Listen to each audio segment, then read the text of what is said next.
Alright, welcome back to my YouTube channel. My name is Brian. I have Tourette's, and today we're going to be talking about, am I employed? Am I able to work and have tics at the same time? Yes, alright, end of the video. No, there's more where that came from. So I'd like to begin by saying every case of Tourette's is personalized. So my case of Tourette's is very different than probably literally anyone else's. So I know there are people who are not able to work because of their Tourette's. I work with people with developmental disabilities. So I basically work in the home with them. My job is just kind of fill in the gaps with things that they're not able to do. There's some people that are mostly independent but might need help with transportation, being reminded to clean up after themselves. But then there's other people who basically need help with everything. They're physically and mentally unable to do everything by themselves, so they need help with pretty much everything. So that's my job.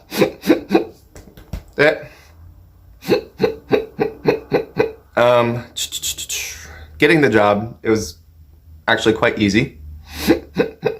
Lane. I got it 2 years ago when my tics weren't as severe as they are now. I still had tics, but they were almost invisible. I'd occasionally have a coworker, I would tic, and then they'd be like, "What was that?"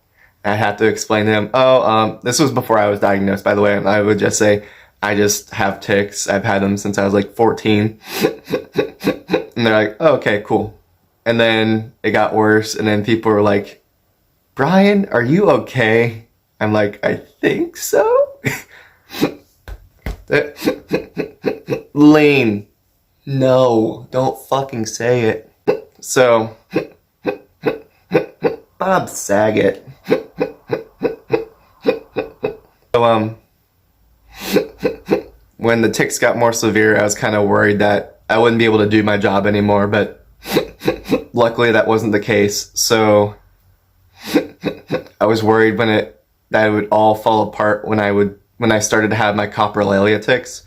For those who don't know, coprolalia is the swearing tics, and not everyone with Tourette's has those. I didn't have them for the longest time, and then I got them. I began to say F you. My tics have kind of changed since then. I know F you was a common one.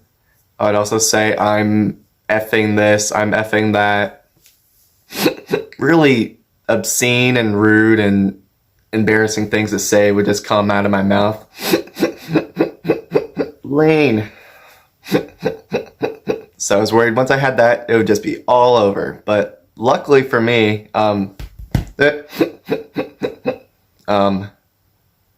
anyway, a lot of my clients are just super non-judgmental.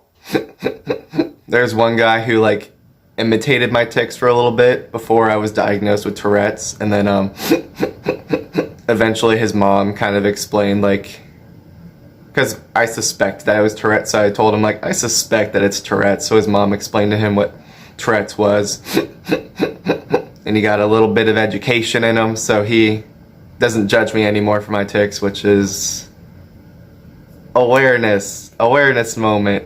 Yes.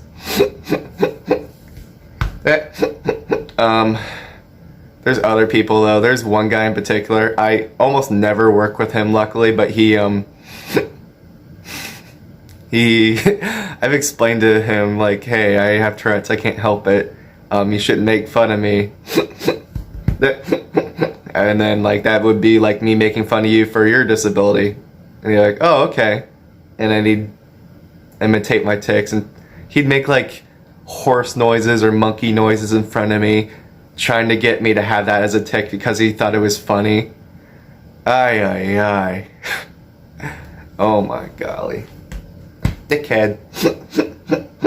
But pretty much everyone else doesn't judge me. Sometimes there are scary parts at work. For example, I used to have this very common tic. I still have it, but it's not as common. It's where I will just chomp down on my finger like it's a damn carrot. So, lean. Yeah, so I work at a job where I clean up poo. You can see where this is going. I got a glove on. Shit smeared all over my hand. No, that's... Luckily it hasn't happened to me, but that's one of the things that keeps me up at night. Me finding out what poo tastes like. Lame. Tastes like lean. But luckily that tic kind of stopped, but I have coworkers present that are able to like kind of take over that part of the job for me if it gets that bad again. Oh yeah, I do meds. I dispense meds for the guys, so sometimes that can get scary with Tourette's. Luckily they're in like these bubble packages, so you just pop out each med out of each package into like a bowl of applesauce. But that gets scary sometimes because sometimes I'll pick up things and shake them. I'll knock stuff over sometimes, but luckily that's never happened with meds. I'm able to suppress it for the short amount of time it takes for me to do the meds. Oh, here's another tic that kind of freaked me out when I got it. I will say cripple.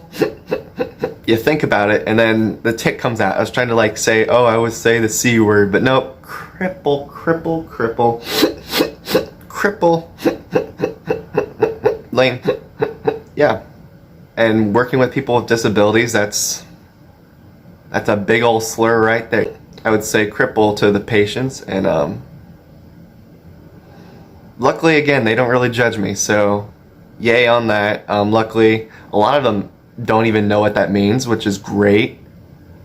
So yeah, I'm able to work with my Tourette's. It's a little freaky sometimes, but as with any like condition that makes your life more difficult, that just makes life more difficult in general, but it's not impossible. So thanks for watching. I hope you learned something. Like, subscribe, comment, whatever. Dislike the video if you want. I mean, they removed dislikes, so that won't hurt my feelings. But yeah, have a good one. Bye.